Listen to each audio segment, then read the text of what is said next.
Respect isn't measured by the titles we hold, but by the way we carry ourselves when others try to take it away. The Capitol sat heavy under a late afternoon sun, its marble steps washed in pale light, the kind that makes the air feel still, like something is about to happen but hasn't yet revealed itself.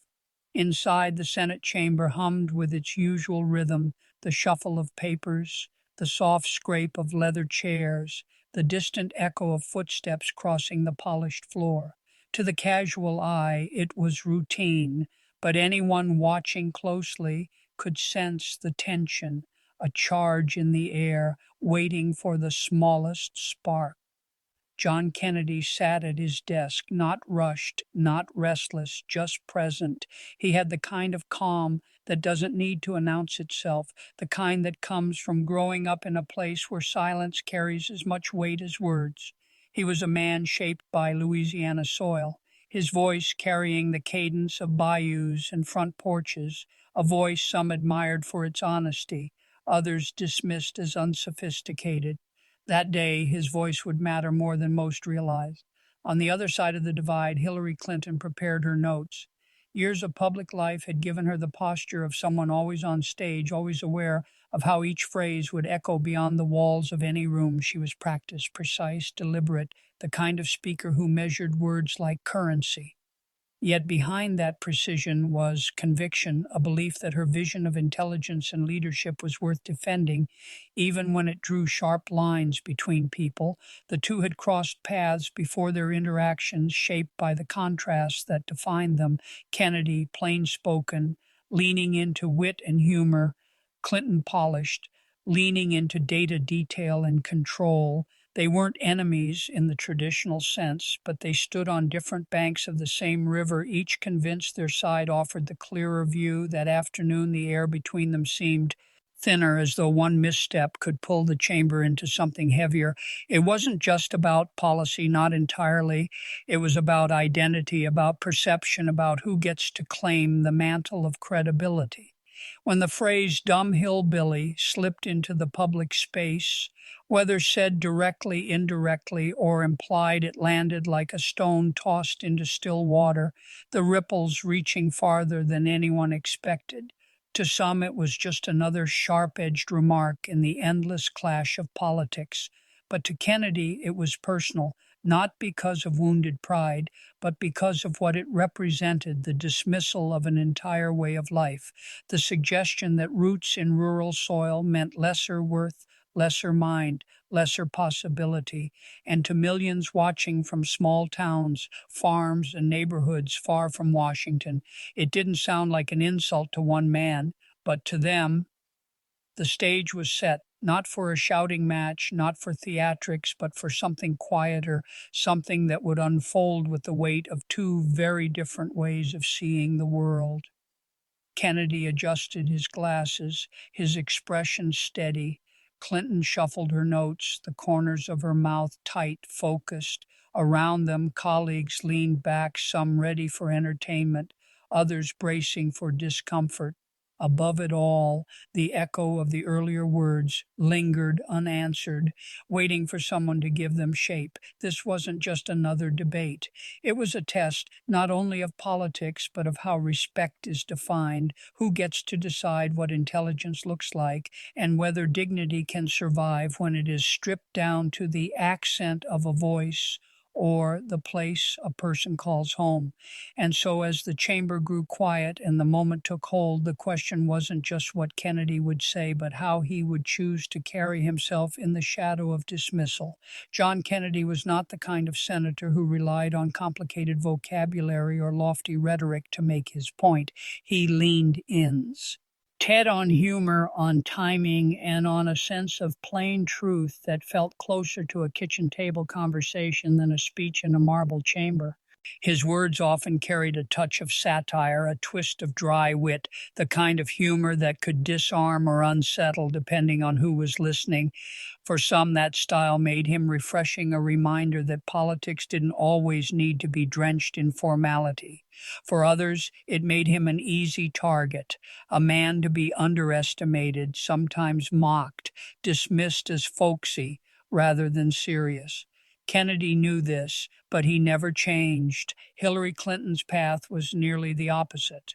From the earliest days of her career, she had been defined by meticulous preparation, an insistence on detail, and a determination that made her one of the most polarizing figures in American politics. To her supporters, she was brilliant, disciplined, someone who had weathered storms few could imagine. To her critics, she was cold, calculating, and unrelatable, a person who spoke with precision but lacked warmth. Her public image was a mirror of the standards placed on her, both too sharp and never sharp enough, too prepared, and yet accused of being inauthentic. Between them stood a contrast that was not just about personality, but about perspective. Kennedy's roots traced back to rural Louisiana, a place where people measured a person less by degrees on a wall and more by how they carried themselves when times got hard. His cadence, slow and deliberate, carried echoes of his upbringing of small towns and long porches of faith stitched into everyday speech. Clinton, on the other hand, came from a world where credentials mattered deeply, where achievement and credibility were bound tightly together. Her cadence was faster, polished, the product of years in courtrooms, debates, and interviews, her language carrying the weight of someone who had learned to defend herself long before she ever stepped onto the national stage. The stakes for each of them were different but equally sharp. For Kennedy, being called a dumb hillbilly wasn't simply a personal slight.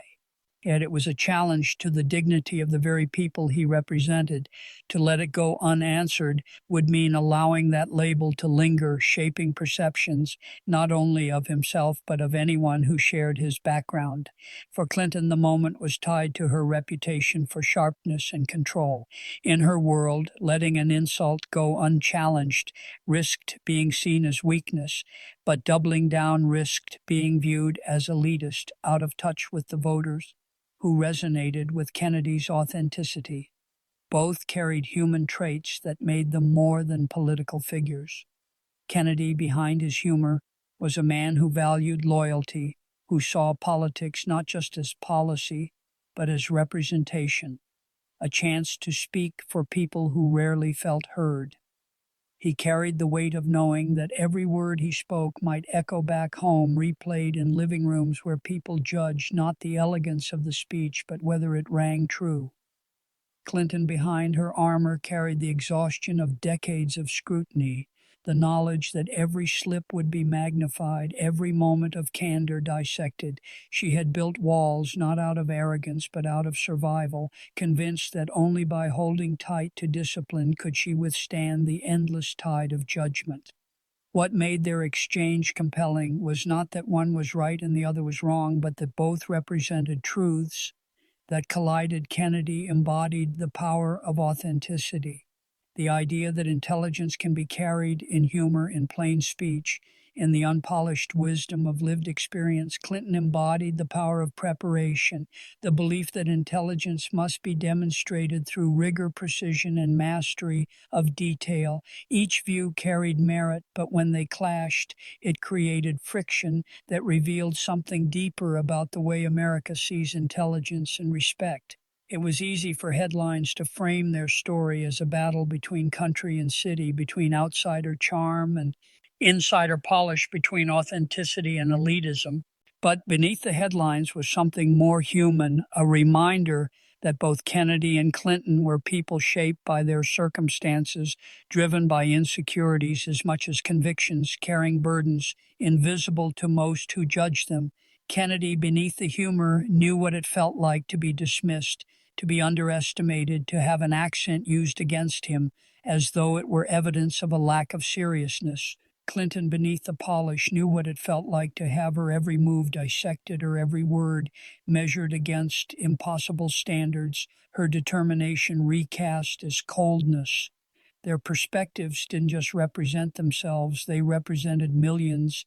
Kennedy's way of speaking connected to people who felt politics had left them behind, people tired of jargon and experts who didn't seem to understand their struggles.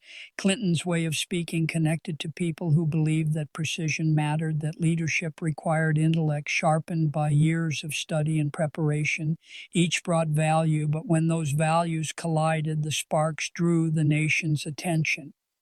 In the chamber, as their words began to circle each other, it became clear that this was not just a personal exchange, it was a reflection of a deeper divide in the country, one that asked whether dignity comes from polish or from plainness, whether intelligence is measured by how well you argue or by how well you connect, whether respect is given to the person who commands the room or the one who makes the room feel seen.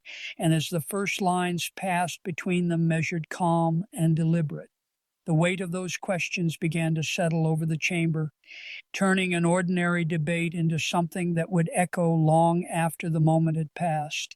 The chamber held its usual stillness, the kind that hums beneath the surface like a wire pulled tight. Senators leaned back, some pretending to study their papers, others shifting in their chalk. Airs with quiet anticipation. Everyone knew the words dumb hillbilly had crossed into the air like a shadow, but no one was certain how or when they would land.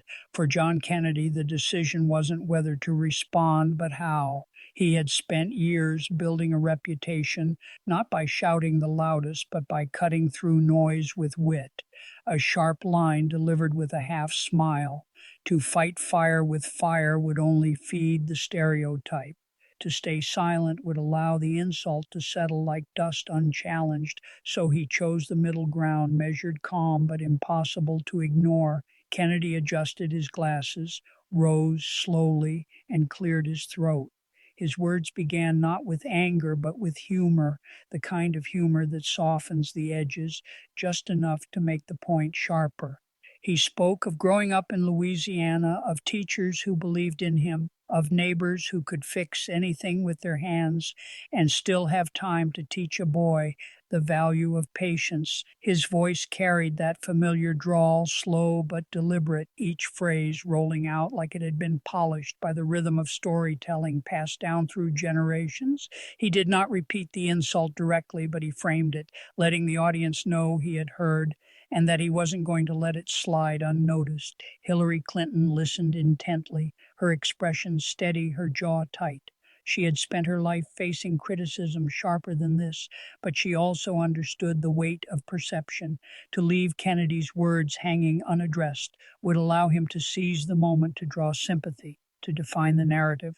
She leaned forward, pen poised against her notes, ready to reclaim control. When she spoke, her words were crisp, precise, chosen to highlight her command of detail. She reminded the chamber of the complexities of policy, of the importance of knowledge, of the necessity of expertise in leading a nation.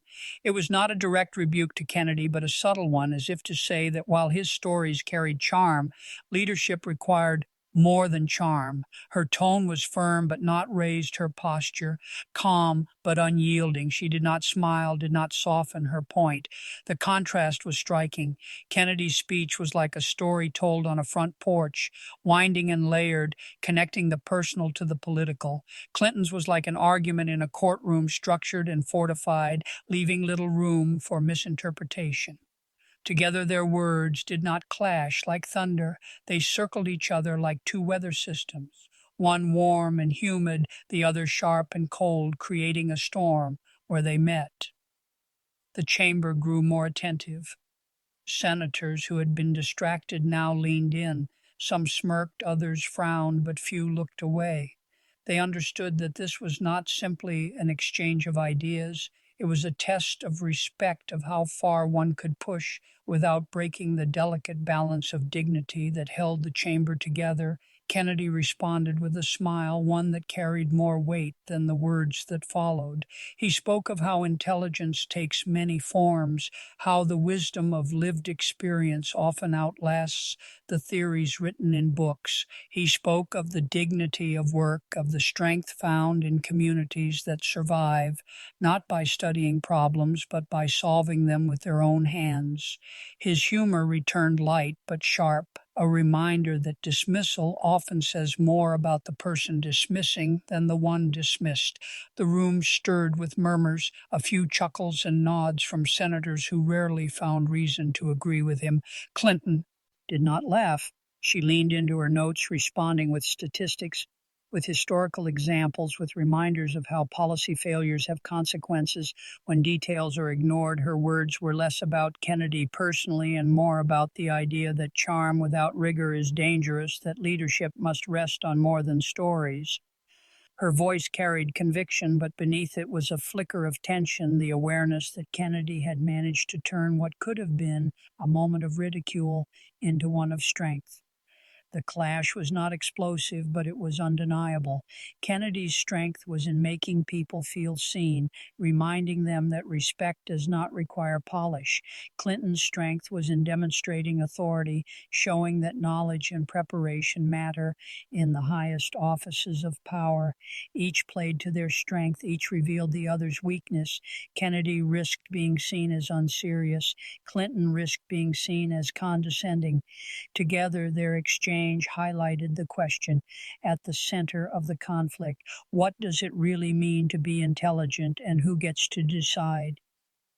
The air grew heavier as they continued, each statement sharper than the last, but never tipping into open hostility. It was not a fight in the traditional sense, but a duel of perspectives, one that required no shouting to leave an impression. The chamber, usually restless and distracted, held its silence, the weight of unspoken thoughts hanging over every ear that listened. By the time the first clash began to settle, no one doubted the stakes. This was more than a debate over policy or personalities. It was about the broader divide in the country itself, the split between rural and urban, between those who valued plain speech and those who valued polish, between those who trusted intuition and those who trusted expertise. Kennedy and Clinton had become symbols in that divide, whether they wanted to or not. And in that moment, every word they spoke carried not only their voices, but the echoes of the millions they represented. For Kennedy, the insult wasn't just about him, it was about the people who had shaped him, the voices he carried every time he spoke in that chamber. To explain why the words mattered, he told a story not of policy or politics, but of a childhood memory that stayed with him through the years. He remembered a small town schoolhouse in Louisiana, wood-paneled walls faded by time, the kind of place where chalk dust hung in the air, and teachers knew every student by name. His teacher, a woman with hair pulled tight into a bun and eyes sharp enough to catch any mischief, once told him, "John, don't let anyone tell you your voice makes you less smart. What matters is whether people can trust you when you speak." It was a line that carved itself into his mind, and decades later, standing in the Senate, he realized she had been preparing him for this very moment. Kennedy described the farmers in his town, men who rose before the sun, hands cracked from years of work, who could calculate the yield of a field quicker than a man with a spreadsheet, even if they never finished high school. He spoke of women who ran households with grace, stretching every dollar, managing chaos with steady hands, their wisdom no less valuable because it was not written in textbooks. He painted a picture of a world often overlooked, a world where intelligence was measured not by certificates but by survival, by resilience, by the ability to endure. As he spoke, the chamber grew quieter. His story carried no anger, no accusation, only truth drawn from memory, and in that truth there was power. For those who had grown up in small towns, who knew the sound of gravel roads under tires or the way communities gathered in church halls after storms, his words were a mirror. For those who had not, his words offered a window. Either way, it was hard to dismiss him as just a caricature, just a hillbilly. He was in that moment a voice for millions who rarely saw themselves reflected in the marble halls of Washington. Clinton listened, her pen still in hand, but her expression softened. She had her own memories, her own stories of being underestimated, of being judged, not for her words, but for her image. She knew the sting of being dismissed, of having her efforts reduced to a stereotype. But unlike Kennedy, she rarely allowed herself to lean into those stories in public, for her vulnerability had always been a risk too heavy to carry in front of cameras. Yet as Kennedy spoke, there was a flicker of recognition in her eyes, a trace of shared experience, even in disagreement. Kennedy's story did not end with triumph, but with reflection. He recalled watching his father fix a broken tractor in the middle of a field, refusing to quit even as the sun beat down and tools slipped from sweaty hands. His father had told him, "You don't quit because something is hard, son. You quit when it's done." It was a simple line, almost ordinary, but it carried the kind of wisdom that stayed with him, shaping the way he approached every challenge. As Kennedy retold it, his voice caught slightly, not with emotion meant for theater, but with the kind that slips in uninvited when memory takes over. The story wasn't designed to score political points, though it did. It wasn't designed to win the room, though it shifted its mood. It was instead a reminder that the insult wasn't about a single man. It was about what people choose to value in others. And in choosing to tell that story, Kennedy shifted the ground of the debate. He made it less about names exchanged in anger and more about what those names implied. The chamber, often restless, sat in stillness. Even those who disagreed with Kennedy's politics found themselves nodding at the memory of their own teachers, their own fathers, their own neighbors who had shaped them in quiet but enduring ways. For a moment, the debate moved beyond partisanship. It touched something deeper, the recognition that respect is not earned by dismissing others, but by acknowledging the different ways intelligence can appear. Clinton did not interrupt. When it was her turn to respond, she chose not to counter with statistics or prepared lines. Instead, she allowed a sliver of her own story to show. She spoke of her mother, a woman who had endured hardship with quiet strength, who had raised her with the lesson that resilience mattered more than approval. She recalled being told as a young woman that her ambitions were too high, that she should settle for less, that people like her were not meant to stand in the rooms where decisions were made. In that moment, the chamber witnessed something rare, two figures often framed as opposites, revealing the human experiences that had shaped them. Kennedy spoke for the dignity of rural life, Clinton for the dignity of perseverance in the face of dismissal. Both stories were rooted in the same soil, even if the paths they had taken led them to different places. The exchange didn't erase their differences. It didn't dissolve the tension or undo the sharpness of the insult that had sparked it, but it revealed something deeper, that behind the labels, behind the headlines, behind the caricatures were people carrying scars, carrying lessons, carrying memories that made them more than the roles they played in politics. For those watching, the moment humanized the debate. It was no longer just about who won or lost, who outmaneuvered the other with wit or detail. It was about recognizing that words carry weight and that when they dismiss entire groups of people, they don't just wound pride, they wound history, memory, and identity. And as the chamber exhaled, as if collectively aware it had witnessed something rare, the story shifted again, moving closer to the point where tension would sharpen, where the question at the heart of the conflict could no longer be avoided. The chamber had listened to stories, to memories, to voices that carried both humor and discipline, but eventually the air tightened again, and the weight of the unspoken question could no longer be delayed. Kennedy stood, his hands resting lightly on the desk before him, and the room leaned forward, waiting not just for his words, but for how he would choose to use them. He spoke plainly. When someone calls me a dumb hillbilly, I can laugh it off.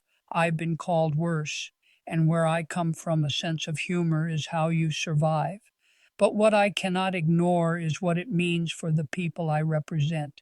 If you call me that, you're not just talking about me, you're talking about them, and they deserve better than to be dismissed. The words cut through the chamber, not sharp with anger, but heavy with clarity. Kennedy's drawl stretched the syllables, making them linger, giving the silence afterward room to expand. The effect was undeniable. Clinton, to her credit, did not flinch. When she rose, she carried the poise of someone who had been through 1,000 battles and had no intention of losing this one. Her voice was measured, deliberate, as she leaned into the point that leadership required preparation, expertise, and the willingness to make difficult decisions grounded in knowledge, not just intuition. She did not apologize, not directly, but she framed her response in a way that sought to elevate the conversation above insult to remind the chamber that the stakes were larger than words exchanged between two senators. But the room had shifted. Kennedy's question hung in the air, larger than either of them. Who decides what counts as intelligence, and who gets to dismiss another person's worth with a single phrase? It was a question that reached beyond the walls of the Senate. It echoed in classrooms where children with accents different from their teachers wondered if their voices made them sound less capable. It echoed in job interviews where calloused hands were judged against polished resumes. It echoed in families where wisdom passed down through experience was dismissed as old-fashioned. Kennedy had taken a single insult and turned it into a mirror, forcing the country to see how often it chose to measure people by appearances instead of substance. The chamber grew restless. Some senators nodded. Others looked away, but no one could deny the gravity of the moment. Kennedy pressed on his words, steady but unrelenting. If intelligence is only what you learn in classrooms, then my people will always be on the outside looking in. But if intelligence is also found in resilience, in problem solving, in the way families survive storms and setbacks, then maybe we've been underestimating the wrong people all along. His voice carried not just conviction, but urgency, a reminder that this wasn't about him alone. It was about dignity, about recognition, about a nation that too often equated polish with worth. Clinton responded with equal firmness. She reminded the chamber that while wisdom takes many forms, leadership demanded accountability, knowledge, and the ability to navigate complexity. She spoke of moments when lack of preparation had led to disaster, when charm and instinct had not been enough. Her words were not untrue. They carried their own weight. Yet as she spoke, the chamber could sense that the balance of the moment had tipped. Kennedy had shifted the ground. The climax was not in a shout, not in a dramatic outburst, but in the quiet recognition that the hardest question had been asked and there was no easy answer. What does it mean to be intelligent? Who decides? And what does it say about us when we use words like dumb hillbilly to dismiss entire communities? The silence that followed was not the silence of boredom or disinterest. It was the silence of a room grappling with a truth it could not easily dismiss. Kennedy had not only defended himself, he had defended the worth of every person who had been told their voice, their accent, their way of life made them lesser, and in doing so he had changed the conversation. The chamber eventually exhaled, the sharp edges of debate softened, replaced by something quieter, something heavier than words. Senators adjusted their papers. Some avoided eye contact. Others stared ahead, lost in thought. It wasn't victory or defeat. It was the stillness that follows when a truth has been spoken and no one can quite deny it. Kennedy leaned back in his chair, not triumphant, not gloating, simply composed. He had said what needed to be said, and in that moment he carried the weight of more than just his own pride. He carried the pride of the people who had sent him there, the farmers, the teachers, the shopkeepers, the families who had known struggle and still held their heads high.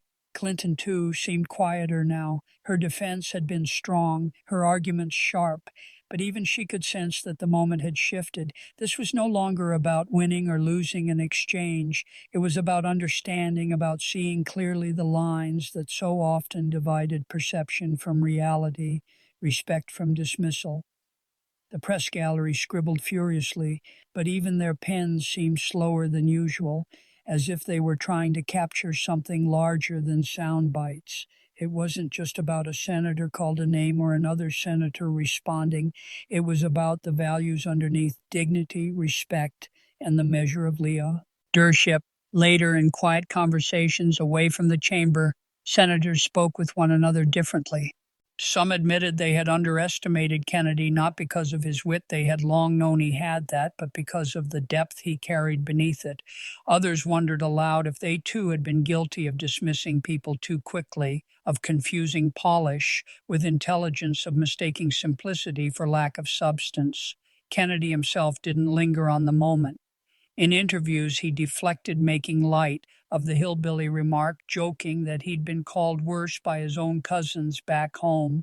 But those who had watched closely understood that behind the humor was something steady, something unshaken. It wasn't the insult that mattered, it was the reminder it carried, and that reminder stayed with the chamber long after the exchange was over. Reflection isn't always neat, it doesn't tie up loose ends with perfect clarity. What Kennedy and Clinton revealed in that clash was less about who was right and more about what kind of questions were we willing to face, what counts as intelligence, who decides what leadership looks like, and how do we treat those whose lives and voices don't fit neatly into the mold of what we expect. In the end, the most lasting part of that day was not the sharpness of the words, but the echo that followed. Respect, once questioned, becomes the center of gravity in any conversation, and dignity, once defended, leaves its mark in ways that outlast headlines. As one journalist wrote quietly after the hearing, the chamber did not change its rules that day, but perhaps it remembered something older than politics, that the worth of a person cannot be measured by the names they're called. That reflection hung quietly, not as a resolution, but as a reminder. A reminder that sometimes the fiercest battles are not about policy or procedure, but about something simpler and harder: seeing each other clearly without the fog of prejudice or pride. Long after the chamber emptied, the words of that day linger. Not because of their sharpness, but because of what they revealed. An insult had been thrown, but it was the response that reshaped the moment. Kennedy had turned it into something larger, something every listener could feel in their bones. The reminder that dignity is not granted by titles or positions, but carried in the way a person stands when tested. The story isn't really about one senator against another. It's about what their exchange forced us to confront. We measure intelligence in many ways: degrees, eloquence, experience.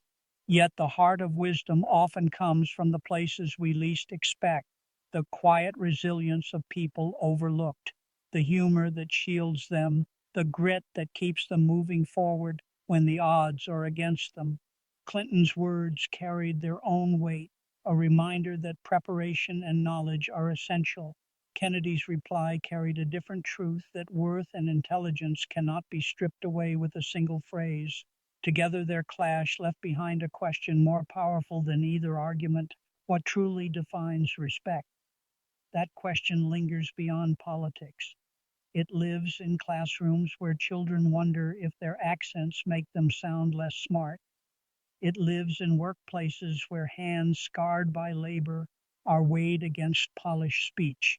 It lives in conversations at kitchen tables where family wisdom is sometimes brushed aside because it doesn't come from books.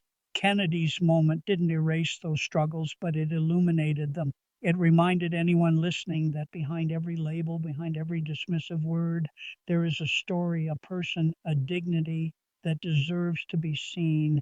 And maybe that's the quiet legacy of that day, not a victory or defeat, not a headline that fades, but a reflection that remains.